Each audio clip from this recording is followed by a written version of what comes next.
Prezados irmãos, graça e paz.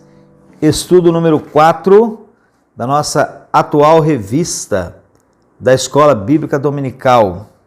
Uma revista contendo 52 lições divididas em duas partes. A primeira parte falando sobre a vida e o ministério de Jesus nos Evangelhos, com 26 lições. E a segunda parte falando sobre a formação do discípulo de Jesus Cristo, também com 26 lições. E nós estamos na primeira parte, na lição número 4, a vida e ministério de Jesus nos Evangelhos, a lição, o início do ministério de Jesus, alguns acontecimentos do início do ministério de Jesus, do início do ministério de Jesus. E nessa lição, meus irmãos, nós vamos olhar para 3 acontecimentos, apenas 3, tá? 3 acontecimentos do ministério de Jesus, que são ou serão os seguintes: a pregação de João Batista, com base em João 1, de 19 a 37, o primeiro milagre realizado por Jesus numa festa de casamento, com base em João 2, de 1 a 12, e Jesus na sinagoga de Nazaré, com base em Lucas 4, de 16 a 30. Então vamos a esses acontecimentos. O primeiro deles é a pregação de João Batista, João capítulo 1, versos 19 a 37. Vou estar lendo aqui para os irmãos. João 1, versos 19 a 37. E este é o testemunho de João quando os judeus mandaram de Jerusalém sacerdotes e levitas para que lhe perguntassem: quem és tu? E confessou e não negou. Confessou: eu não sou o Cristo. E perguntaram-lhe: então quem és, pois? És tu Elias? Não sou. És tu profeta? Não. Disseram-lhe, pois, quem és, para que demos resposta àqueles que nos enviaram. Que dizes de ti mesmo? E ele disse: eu sou a voz do que clama no deserto. Endireitai o caminho do Senhor, como disse o profeta Isaías. E os que tinham sido enviados eram dos fariseus. E perguntaram-lhe e disseram-lhe: por que batizas, pois, se tu não és o Cristo, nem Elias e nem o profeta? João respondeu-lhes dizendo: eu batizo com água, mas no meio de vós está um a quem vós não conheceis. Este é aquele que vem após mim, que foi antes de mim, do qual eu não sou digno de desatar as correias das sandálias. Essas coisas aconteceram em Betânia, do outro lado do Jordão, onde João estava batizando. No dia seguinte, João viu a Jesus que vinha para ele e disse: eis o Cordeiro de Deus que tira o pecado do mundo. Este é aquele do qual eu disse: após mim vem um homem que foi antes de mim, porque já era primeiro do que eu. E eu não o conhecia, mas para que ele fosse manifestado a Israel, vim eu, por isso, batizando com água. E João testificou, dizendo: eu vi o Espírito descer do céu como uma pomba e repousar sobre ele. E eu não o conhecia, mas o que me mandou a batizar com água, esse me disse: sobre aquele que vires descer o Espírito e sobre ele repousar, esse é o que batiza com o Espírito Santo. E eu vi e tenho testificado que este é o Filho de Deus. No dia seguinte, João estava outra vez ali, na companhia de 2 dos seus discípulos, e vendo passar a Jesus, disse: eis o Cordeiro de Deus. E os 2 discípulos ouviram-no dizer isso e seguiram a Jesus. Então, com base nesse texto aí, qual era a pregação de João Batista? Porque o acontecimento é a pregação de João Batista. Obviamente tem outras coisas envolvidas, né, no contexto, mas o acontecimento é aquilo que João Batista veio pregando. Qual era a pregação de João Batista? Ora, a pregação de João Batista era Jesus. João Batista pregava Jesus como o Cordeiro de Deus que tira o pecado do mundo. Conforme nós lemos aí em João e também no Evangelho de Marcos, João Batista pregava acerca de Jesus dizendo assim: após mim vem aquele que é mais forte do que eu, do qual eu não sou digno de, abaixando-me, desatar a correia das sandálias. Eu, em verdade, tenho-vos batizado com água, ele, porém, vos batizará com o Espírito Santo. E esse acontecimento inicial, esse episódio, né? Essa pregação de João Batista, esse cumprimento de João Batista da sua missão, que era de preparar o caminho do Senhor, vindo ele então pregando, anunciando Jesus como sendo o Cordeiro de Deus que tira o pecado do mundo, nos traz muitas lições. E eu quero destacar algumas delas, né? Você pode ler aí o comentário da revista, mas aqui nessa forma online eu quero destacar algumas outras lições que nós podemos tirar desse episódio, apenas algumas. A primeira que eu quero destacar, a primeira lição, é que se Deus nos deu uma missão, meus irmãos, nós precisamos cumpri-la. E precisamos fazer isso a qualquer custo, né? João Batista nasceu com uma missão, a missão de ser a voz do que clama no deserto. E ele cumpriu essa missão. Ele era descendente de Arão, e como descendente de Arão, ele poderia ocupar altíssimos postos na elite religiosa e política do seu povo. Mas o desejo de João Batista era estar no centro da vontade de Deus, anunciando a vinda daquele diante de quem ele se dizia indigno de, abaixando-se, desatar-lhe as correias das sandálias. Ele cumpriu a sua missão. Agora, qual é a missão que Deus nos deu? Nós precisamos cumpri-la. Grande ou pequena, nós precisamos cumpri-la. Seja uma missão que nos dê visibilidade ou não, nós precisamos cumpri-la. Seja uma missão específica ou uma missão mais generalizada, nós precisamos cumpri-la. E todos nós temos uma missão nesse mundo. Qual é a nossa missão? A nossa missão é anunciar a salvação em Jesus. A nossa missão é orar uns pelos outros. A nossa missão é ajudar na edificação da igreja de Jesus. A nossa missão é viver em comunhão. A nossa missão é amar. Enfim, a nossa missão é honrar a Deus, obedecendo-lhe em tudo. Essa é a nossa missão geral. E em alguns casos, né, ou para algumas pessoas, Deus às vezes dá uma missão mais específica, como por exemplo João Batista, como os apóstolos e outros, né, que têm recebido uma missão específica da parte de Deus. Então, meu irmão, se você é crente de verdade e não tem cumprido o seu papel, tem negligenciado o seu papel, está na hora de você decidir-se, está na hora de você levantar-se e agir. As igrejas, meus irmãos, seriam verdadeiras potências se todos nós simplesmente estivéssemos presentes, orássemos, contribuíssemos e falássemos de Jesus. Sugiro a você que leia o editorial do nosso boletim hoje. Se Deus nos deu uma missão, e Ele nos deu, então nós precisamos cumpri-la a qualquer custo. Uma outra lição, meus irmãos, que eu tiro, que destaco, é que o bom entre aspas, né? O bom servo de Deus, seja ele pastor, evangelista, mestre, doutor, missionário, ele não fala de si mesmo e nem fala da igreja ou de quem quer que seja como sendo a solução para o problema do pecado. Fala de Jesus. João Batista apontou para Jesus. Eis o Cordeiro de Deus que tira o pecado do mundo. Pedro apontou para Jesus. Ele falou de Jesus, acerca de Jesus, que não existe nenhum outro nome dado entre os homens pelo qual devamos ser salvos. Dentre outras coisas que ele disse, ele apontou para Jesus.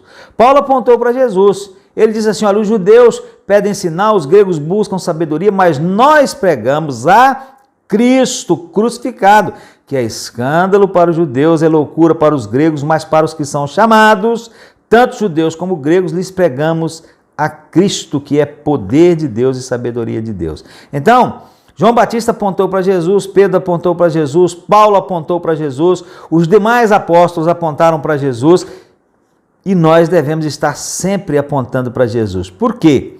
Porque Ele é a solução para o problema do pecado. E o bom servo de Deus, seja pastor, seja evangelista, seja doutor, seja mestre, seja missionário, não fala de si mesmo, fala de Jesus. Outra lição importante que nós podemos tirar aqui é que Jesus é aquele que deve ser seguido acima de tudo e de todos. Notem os irmãos aí no texto que depois que João aponta para Jesus e diz ser ele o Cordeiro de Deus que tira o pecado do mundo, 2 dos seus discípulos que o ouviram dizer isto passaram a seguir a Jesus. E João não os desencorajou e nem ficou aborrecido, porque ele bem sabia que Jesus é quem deve ser seguido. Aliás, a função de João Batista era justamente esta, de preparar o caminho do Senhor. Então, é a Jesus que nós devemos seguir. Eu não estou dizendo que nós não podemos admirar, que nós não podemos honrar pessoas. Há muitas pessoas, muitos homens e mulheres que foram e são admiráveis, que nos ensinaram e nos ensinam muitíssimo, mas é a Jesus que nós devemos seguir. E isso fica bem claro aí nesse texto. Então, esse é o primeiro acontecimento, né, no ministério de Jesus. Essa pregação, esse aparecimento, essa pregação de João Batista, esse testemunho de João Batista acerca dele preparando aí o caminho para ele. O segundo acontecimento, meus irmãos, no ministério de Jesus é o primeiro milagre realizado numa festa de casamento, né? Em João capítulo 2, versos 1 a 12, as bodas em Caná da Galileia, a água feita vinho. Diz assim o texto: e ao terceiro dia fizeram-se umas bodas em Caná da Galileia, e estava ali a mãe de Jesus. E foram também convidados Jesus e os seus discípulos para as bodas. E faltando o vinho, a mãe de Jesus lhe disse: não tem vinho. Disse-lhe Jesus: mulher, que tenho eu contigo? Ainda não é chegada a minha hora. A sua mãe disse aos empregados: fazei tudo quanto ele vos disser. E estavam ali postas 6 talhas de pedra para as purificações dos judeus. E em cada uma cabiam 2 ou 3 metretas. Uma medida lá, né? Disse-lhes Jesus: enchei de água essas talhas. E encheram-nas até em cima. E disse-lhes: tirai agora e levai ao mestre-sala. E levaram. E logo que o mestre-sala provou a água feita vinho, não sabendo de onde viera, se bem que o sabiam os empregados que tinham tirado a água, chamou o mestre-sala ao esposo e disse-lhe: todo homem põe primeiro o vinho bom, e quando já tem bebido bem, então o inferior. Mas tu guardaste até agora o bom vinho. Jesus principiou assim os seus sinais em Caná da Galileia e manifestou a sua glória, e os seus discípulos creram nele. Depois disso, desceu a Cafarnaum, ele e sua mãe, e seus irmãos e seus discípulos, e ficaram ali não muitos dias, quer dizer, uns poucos dias, né? Não muitos dias, quer dizer uns poucos dias. Você pode ler aí o comentário da revista, tá? Se você não tem a revista, pega a revista comigo. Temos bastantes revistas ainda. E participe também da EBD presencial, né? Mas eu quero fazer aqui algumas observações dentro desse texto, que talvez não estejam ali no comentário da revista, né? Ou não estão no comentário da revista. Primeira observação que eu quero fazer é que Jesus não estava ali, entre aspas, por acaso. Ele não estava ali por acaso. Na vida de todos nós, meus irmãos, as coisas acontecem de forma muito natural. Pelo menos assim nós as enxergamos, né? Nós vamos ao trabalho, nós vamos à escola, nós vamos ao lazer, nós vamos à igreja, nós vamos ao supermercado, somos convidados e vamos a festas as mais diversas e etc. Porém, em alguns desses acontecimentos, alguma coisa às vezes acontece que nos faz deixar de enxergá-los como algo simplesmente natural, ou como dizem alguns, por acaso. Alguma coisa acontece que a gente diz: olha, isso não é natural. Foi Deus agindo, é a mão de Deus. E no que respeita a Jesus, então, meus irmãos, aí nada, absolutamente nada é por acaso. Como disse Warren Wiersbe, ao longo de todo o seu evangelho, João deixa claro que Jesus trabalhava dentro de um cronograma divino, obedecendo à vontade do Pai. Então nada é por acaso. Não foi por acaso, por exemplo, que Jesus foi convidado para essa festa de casamento. Assim como não foi por acaso Jesus ter passado por Samaria quando deixou a Judéia para ir a Jerusalém, fato que está registrado em João capítulo 4. Não foi por acaso. Era-lhe necessário passar por Samaria. Por quê? Porque Deus planejara que uma mulher pecadora se encontrasse com ele e achasse a água da vida nele, em Cristo. E eu creio também, meus irmãos, que não é por acaso que esse relato ficou registrado no Evangelho de João, e não é por acaso que nós estamos refletindo sobre ele e de vez em quando a gente está refletindo sobre ele. É obra de Deus. Então, se é obra de Deus, a gente tem que prestar bastante atenção. E aí no verso número 11 nós temos uma razão da parte de Deus de Jesus ter sido convidado para aquelas bodas. Ele principiou ali os seus sinais, diz o texto, né? Manifestou a sua glória e os seus discípulos creram nele, isto é, creram em quem ele era. Então, a primeira observação que eu faço aí nesse texto. A segunda observação, meus irmãos, que eu faço com base no texto, nesse milagre, né, que Jesus, desde o início de seu ministério, ia a festas quando convidado. Jesus foi convidado para o casamento e foi, né? E ele ia mesmo à festa. Desde o início do seu ministério, ele ia a festas. Jesus ia a festas. Jesus ia a eventos sociais. E algumas das festas, prestem bem atenção nisso, meus irmãos, algumas das festas ou eventos sociais nos quais Jesus esteve presente, talvez eu não fosse, talvez você não fosse, talvez nós não fôssemos, e reprovássemos quem fosse. Eu fico pensando em Jesus na casa de Simão, o fariseu, comendo com ele, está lá em Lucas 7. Que tipo de ambiente era aquele? Claro, era a casa de Simão, mas que casa é essa em que uma prostituta consegue entrar e fazer tudo o que fez? Será que eu iria almoçar com alguém numa casa dessas? Mas Jesus foi.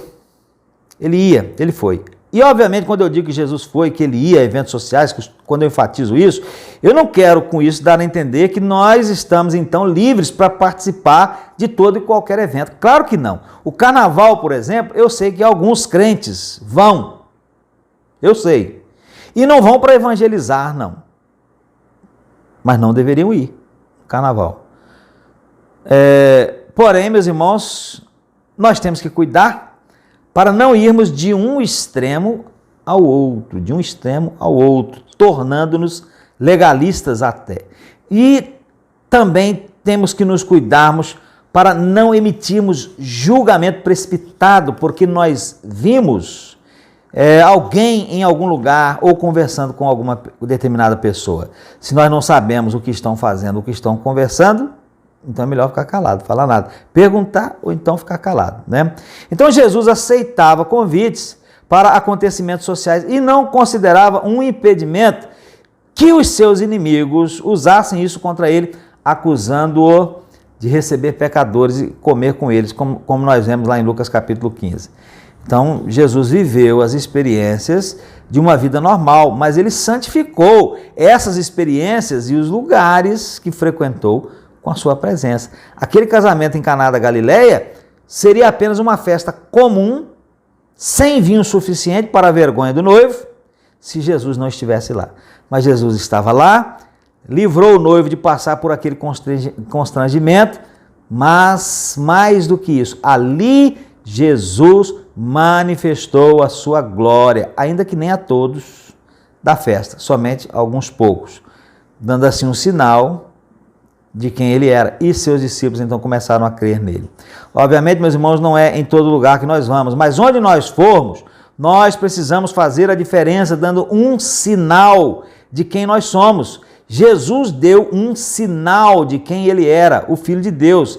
Fez isso através de um milagre. Nós damos um sinal de quem nós somos, servos do Senhor Jesus, lavados e regenerados pelo sangue de Jesus.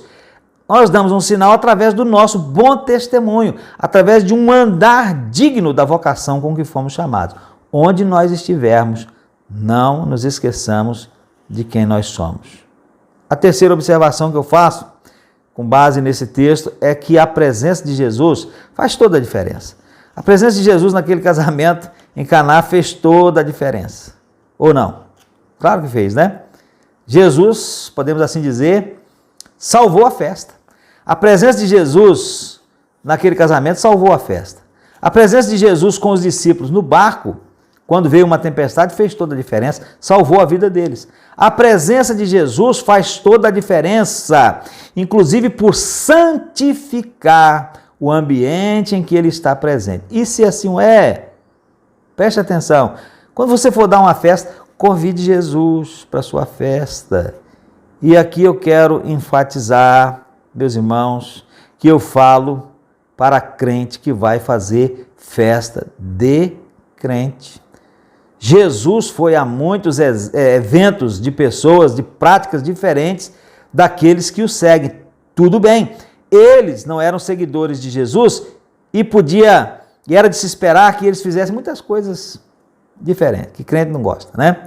Mas você é seguidor de Jesus, você já foi salvo, você já foi transformado. E quando você for dar uma festa, a sua festa deve ser mais parecida com o culto do que com o baile. Ou seja, deve ser parecida com o culto e nada parecida com o baile.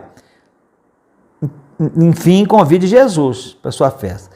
Vai casar? Convide Jesus para a festa de casamento, convide Jesus para a sua festa de aniversário, aniversário do seu filho, qualquer festa, grande ou pequena, com convidados ou só em família, convide Jesus para estar presente. E se você convidar a Jesus com a consciência de quem você é, um servo de Deus, e a consciência de quem Jesus é, e a consciência do que você está fazendo, se você realmente disser para Ele, literalmente com consciência, Senhor, eu quero a Tua presença nesta festa, a sua festa será diferente e contará com a bênção do Senhor. No aniversário do teu filho, terá oração de gratidão a Deus pela vida dele.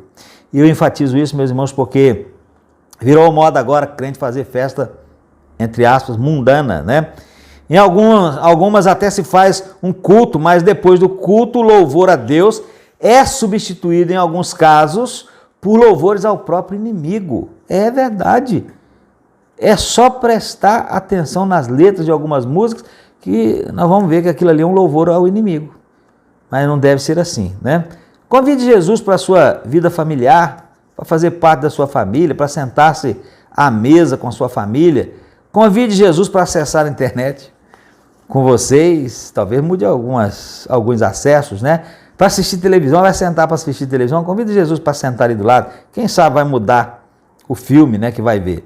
Convide para interferir nas brigas de vocês. Senhor, nós vamos dar uma briga aqui agora. Vem interferir na briga. Será que algumas razões para as brigas não perderão a força?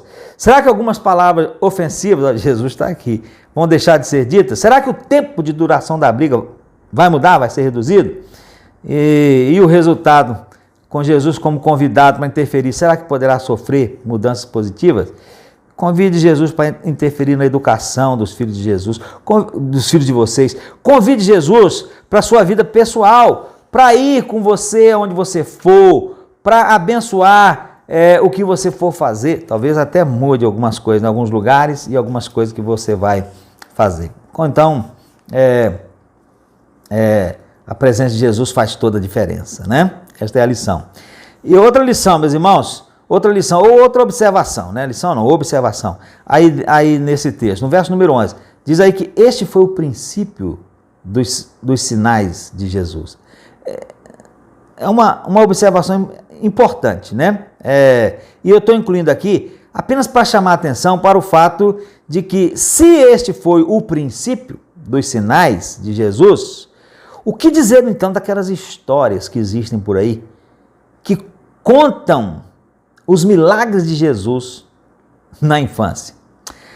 Para citar apenas um exemplo dessa história, escuta essa aqui, olha. Um dia o Senhor Jesus estava na beira do rio com outras crianças. Haviam cavado pequenas valas para fazer escorrer a água, formando assim pequenas poças. O Senhor Jesus havia feito 12 passarinhos de barro e os havia colocado ao redor da água, 3 de cada lado. Era um dia de sábado, e o filho de Hanom, o judeu, veio e, vendo-os assim entretidos, disse-lhes: como podeis em um dia de sábado fazer figuras com lama? Ele se pôs então a destruir tudo. Quando o Senhor Jesus estendeu as mãos sobre os pássaros que havia moldado, eles saíram voando e cantando. Em seguida, o filho de Hanom, o judeu, aproximou-se da poça cavada por Jesus para destruí-la, mas a água desapareceu. E o Senhor Jesus disse-lhe: vê como a água se secou? Assim será a tua vida. E a criança secou, porque Jesus falou. Chega a ser estranho, né? E tem outras histórias mais estranhas ainda, que são atribuídas a Jesus na infância. O que dizer? Diante do fato, evidenciado aqui em João 2, de que foi nas bodas de Caná que Jesus iniciou os seus sinais, nós podemos dizer que essas histórias são fábulas e não merecem o nosso crédito, e nós não devemos contá-las para os nossos filhos. Não é à toa que elas não entraram no cano sagrado, não fazem parte da Bíblia, né? Outra observação, meus irmãos, é que Jesus manifestou a sua glória. O verso 11 diz que Jesus manifestou assim a sua glória. A quem Jesus manifestou a sua glória? A umas poucas pessoas, é verdade. Apenas a Maria, os discípulos e os servos que testemunharam o milagre. Então foi uma manifestação bem discreta, diferente daquela que nós lemos lá no capítulo 11, quando da ressurreição de Lázaro. Mas parece que esse era o objetivo: evidenciar a sua glória aos discípulos e dar-lhes um fundamento sólido para a sua fé, dar-lhes um sinal, né? Notem aí que no verso 11 é dito que Jesus principiou assim os seus sinais. Sinais, preste atenção nessa palavra. O que é um sinal? Um sinal é algo que aponta para além de si, né? Para além de si, é um sinal. Para uma outra coisa maior, aponta para uma outra coisa maior. Então o milagre realizado por Jesus, muito mais do que livrar aquela família de uma situação embaraçosa, tinha como objetivo ser para os seus discípulos um sinal de quem era Jesus. Não bastava o povo crer nas obras de Jesus, precisava crer nele e no Pai que o havia enviado. João capítulo 5, versos 14 a 24. E isso explica porque, em várias ocasiões, Jesus fez um sermão depois de um milagre e explicou o sinal.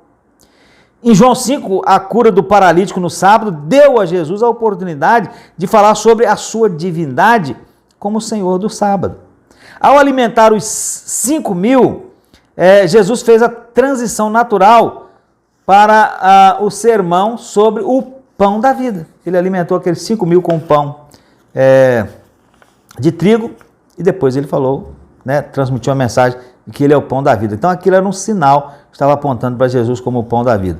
E no caso desse milagre da transformação da água em vinho, Jesus só o fez e não disse nada. Mas se tivesse dito, é possível que ele tivesse falado ao povo que a alegria do mundo acaba, presta atenção nisso, a alegria do mundo acaba e não pode ser recuperada. Mas a alegria que ele oferece se renova e sempre satisfaz. O mundo oferece o que tem de melhor logo no início. E depois que fomos fisgados, as coisas começam a se deteriorar. Mas Jesus continua a oferecer o que há de melhor, até o dia em que desfrutaremos as mais ricas bênçãos do reino eterno. Mas, sem dúvida, meus irmãos, Jesus também teria uma mensagem especial para o seu povo, para Israel. No Antigo Testamento, Israel é considerada a nação, entre aspas, casada com Deus.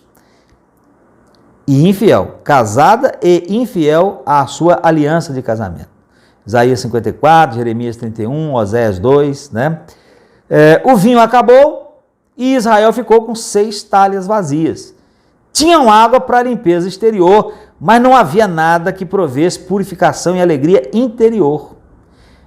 E nesse milagre, Jesus trouxe plenitude onde havia vazio. Trouxe alegria onde havia decepção. E trouxe algo interior onde só havia algo exterior. Então, é uma outra observação bem interessante. Jesus manifestou ali a sua glória. E outra observação interessante é a fala de Maria, né? Façam o que ele disser. E aí nós temos aqui uma lição prática para nós. Tem algo que nos cabe fazer. Tem algo que nos cabe fazer. Preste atenção, meu irmão, tem algo que lhe cabe fazer. A água foi transformada em vinho, mas os servos, sob a ordem de Jesus, tiveram que fazer o que ele disse. Tiveram que encher as talhas. Encher as talhas de água provavelmente pareceu uma loucura aos servos, porque, afinal de contas, o que faltava não era água, faltava vinho. Mas mesmo assim eles obedeceram, fizeram o que Jesus mandou. Meus irmãos, Jesus vai salvar pessoas, Jesus vai transformar pessoas, mas cabe a nós encher essas pessoas com a palavra de Deus. Cabe a nós fazer a nossa parte, orando, confiando, evangelizando, contribuindo. Nós, como crentes e como igreja, podemos ver grandes milagres, principalmente grandes milagres de salvação, mas nós temos que fazer o que Jesus nos mandou fazer. Temos que encher as talhas, Temos que ceder os nossos pães e peixes. Temos que sair compartilhando aquilo que nos foi compartilhado. Temos que fazer o que ele disse. Temos que trabalhar com diligência e confiança. E aí então veremos o agir poderoso do Senhor. Se os servos tivessem simplesmente pensado assim, acabou o vinho, não temos mais o que fazer, e tivessem se assentado ou ido dormir, ao invés de encher as talhas com água, como Jesus disse, não teriam presenciado aquele grande milagre. Vós sois o sal da terra, vós sois a luz do mundo, disse Jesus acerca de nós. O sal não pode apenas ficar guardado dentro de uma vasilha, escondido. Não. O sal tem que sair salgando e preservando. Da mesma forma, a luz não pode ficar escondida debaixo de alguma coisa. Não. A luz tem que ficar no velador, resplandecendo. Vós sois esse sal, e vós sois essa luz, disse Jesus. E não é alguns dentre vós, e sim vós todos. Então, façam o que ele disser. Nós temos que fazer o que ele disser. Então está aí, né? Algumas lições bem preciosas para nós nesse segundo acontecimento que nós estamos destacando aqui. E o terceiro acontecimento do início do ministério de Jesus é Jesus na sinagoga em Nazaré. Nós lemos aqui em Lucas 4, a partir do verso 14, que diz assim, que pela virtude do Espírito voltou Jesus para a Galileia e a sua fama correu por todas as terras em derredor. E ensinava nas suas sinagogas e por todos era louvado. E chegando a Nazaré, onde fora criado, entrou num dia de sábado, segundo o seu costume. Entrou num dia de sábado, segundo o seu costume, na sinagoga e levantou-se para ler. Foi-lhe dado o livro do profeta Isaías, e quando abriu o livro, achou o lugar em que estava escrito: O Espírito do Senhor é sobre mim, pois que me ungiu para evangelizar os pobres, enviou-me a curar os quebrantados do coração, a pregoar liberdade aos cativos, a dar vista aos cegos, a pôr em liberdade os oprimidos, a anunciar o ano aceitável do Senhor. E cerrando o livro e tornando a dá-lo ao ministro, assentou-se, e os olhos de todos na sinagoga estavam fitos nele. Então começou a dizer-lhes: Hoje se cumpriu esta escritura em vossos ouvidos. E todos lhe davam testemunho e se maravilhavam das palavras de graça que saíam da sua boca e diziam: Não é este o filho de José? E ele lhes disse: Sem dúvida me direis este provérbio: Médico, cura-te a ti mesmo. Faze também aqui na tua pátria tudo o que ouvimos ter sido feito em Cafarnaum. E disse: Em verdade vos digo que nenhum profeta é bem recebido na sua pátria. Em verdade vos digo que muitas viúvas existiam em Israel nos dias de Elias, quando o céu se cerrou por 3 anos e 6 meses, de sorte que em toda a terra houve grande fome. E a nenhuma delas foi enviado Elias, senão a Sarepta de Sidom, a uma mulher viúva. E muitos leprosos havia em Israel no tempo do profeta Eliseu, e nenhum deles foi purificado, senão Naamã o Ciro. E todos na sinagoga, ouvindo essas coisas, se encheram de ira, e levantando-se o expulsaram da cidade, e o levaram até o cume do monte, em que a cidade deles estava edificada, para dali o precipitarem. Ele, porém, passando pelo meio deles, retirou-se. E eu quero, meus irmãos, com base nesse acontecimento, ler para os irmãos, aqui desse livro de J.C. Ryle, Meditações no Evangelho de Lucas, um livro que nós temos na nossa biblioteca da igreja, algumas lições que eu considero importantes, né? Então preste bastante atenção. Ele diz assim: inicialmente vemos nesses versículos a notável honra que o Senhor Jesus tributou aos meios de graça, ou aqueles meios, aquelas coisas através das quais Deus nos abençoa, né? Ou pelas quais Deus nos abençoa. Somos informados de que ele, indo para Nazaré, entrou num sábado na sinagoga, segundo o seu costume, e levantou-se para ler as Escrituras. Naquela época, os escribas e fariseus eram os principais mestres dos judeus. Dificilmente poderíamos supor que o ensino ministrado por esses homens na sinagoga desfrutava da bênção e da presença do Espírito de Deus. No entanto, aqui vemos o nosso Senhor dirigindo-se à sinagoga, lendo as Escrituras e pregando ali. A sinagoga era o lugar no qual o dia do Senhor e a palavra de Deus eram publicamente reconhecidos. E pensando assim, nosso Senhor considerou conveniente honrá-la. Sem dúvida, temos uma lição prática nessa atitude de Jesus. Ele desejava que soubéssemos que não devemos menosprezar levianamente qualquer reunião de adoradores que professam reverenciar o nome, o dia e o livro de Deus. Em uma igreja existem muitas coisas que precisam ser melhoradas. Talvez haja falta de clareza, abrangência e ortodoxia no ensino ministrado, ou ainda carência de unção e dedicação na maneira como o pastor realiza o culto. Entretanto, quando uma igreja não manifesta erro doutrinário e o crente não tem outra na qual congregar, deve pensar com bastante seriedade antes de se ausentar do culto.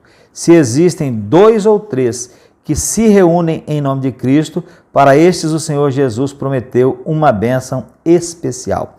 Mas não encontramos qualquer promessa para o crente que permanece em casa. Primeira lição. Em segundo lugar, nós devemos observar a notável descrição feita pelo Senhor Jesus na sinagoga de Nazaré, com referência ao seu ofício e ministério. Lucas relata que ele escolheu uma passagem da profecia de Isaías, na qual esse profeta descrevia antecipadamente a natureza da obra que o Messias iria realizar quando viesse ao mundo. Sabemos que ele deveria evangelizar os pobres, proclamar a libertação aos cativos e restauração da vista aos cegos, e seria enviado a pôr em liberdade os oprimidos. Ele deveria apregoar o que viria o ano aceitável do Senhor. Após ter lido essa profecia, o nosso Senhor disse a todos os presentes na sinagoga que ele era o Messias, a respeito de quem aquelas palavras haviam sido escritas e que nele e em seu evangelho se cumpririam as maravilhosas figuras apresentadas na profecia lida. Com razão, podemos crer que havia um profundo significado no fato de nosso Senhor ter escolhido essa passagem de Isaías. Ele desejava incutir na mente dos ouvintes judeus o verdadeiro caráter do Messias, pelo qual ele sabia que todo Israel estava esperando. O Senhor Jesus tinha certeza de que os judeus estavam aguardando um rei temporal que os libertaria do governo romano e os tornaria novamente a primeira de todas as nações. Essas expectativas, as quais Jesus desejava que entendessem, eram prematuras e equivocadas. O reino do Messias, em sua primeira vinda, deveria ser um reino espiritual sobre todos os corações. Suas vitórias não aconteceriam contra inimigos terrenos, e sim contra o pecado. Sua redenção não aconteceria em relação ao domínio romano, e sim em relação ao poder do diabo neste mundo. Era dessa maneira, e continua sendo, que eles deviam esperar o cumprimento das palavras de Isaías. Então, estejamos atentos à maneira como julgamos a pessoa de Cristo. É correto e justo reverenciá-lo como o próprio Deus. É bom conhecê-lo como o cabeça de todas as coisas, o grande profeta, o juiz de todos, o rei dos reis, mas isso não é suficiente. Temos de conhecê-lo como o amigo dos pobres de espírito, o médico dos enfermos de coração, o redentor das almas em escravidão. Esses são os principais ofícios que ele veio realizar na terra. E com isso em mente, nós devemos conhecê-lo por experiência íntima, bem como por ouvir a sua voz. Sem esse conhecimento, pereceremos em nossos pecados. E também devemos observar, meus irmãos, o instrutivo exemplo sobre a maneira como as pessoas frequentemente recebem o ensino da Escritura. Prestem bem atenção nisso, meus irmãos. Quando nosso Senhor terminou seu discurso em Nazaré, os seus ouvintes lhe davam testemunho e se maravilhavam das palavras de graça que lhe saíam dos lábios. Não encontraram qualquer erro na explicação das Escrituras que haviam acabado de ouvir. Não podiam negar a beleza da linguagem que haviam escutado. Jamais alguém falou como este homem, disseram eles. Mas seus corações permaneceram completamente insensíveis e não foram alcançados pela mensagem. Ainda estavam cheios de inveja e inimizade contra o pregador. Em resumo, não houve efeito sobre eles, exceto um sentimento temporário, muito temporário, de admiração. É inútil, meus irmãos, ocultar de nós mesmos a verdade de que nas igrejas cristãs existem milhões de pessoas que se encontram em uma situação semelhante a desses ouvintes de Jesus. Ouvem com regularidade a pregação do Evangelho, admiram-se, não questionam a veracidade do que lhes está sendo ensinado, são capazes até mesmo de sentir algum tipo de satisfação intelectual ao ouvirem um excelente e poderoso sermão, mas sua espiritualidade limita-se a essas atitudes. Ouvir sermões não as impede de continuar levando uma vida de indolência, mundanismo e pecado.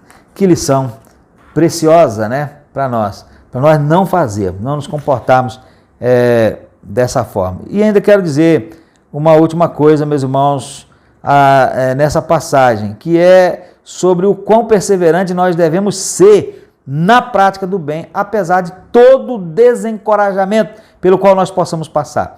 E nós extraímos essa lição da atitude de Jesus após ter sido rejeitado em Nazaré. O que Jesus fez depois de ser rejeitado em Nazaré? Ele não ficou abalado com isso. Ele continuou pacientemente a sua obra. Expulso de Nazaré, ele foi para outro lugar. Rejeitado em Nazaré, ele foi para Cafarnaum e diz a palavra de Deus que ali ele ensinava no sábado.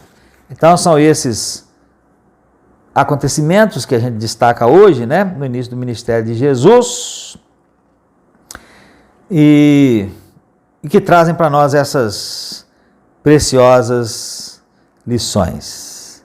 O primeiro milagre e esse fato na sinagoga aconteceram respectivamente em Caná e Nazaré, na Galileia, respectivamente em Caná e Nazaré. No próximo estudo da nossa lição, estudo número 5, entrevista de Jesus no início do seu ministério, então nós vamos ver alguns acontecimentos na Judéia. Não perca, meus irmãos, as próximas lições e não os próximos estudos, né?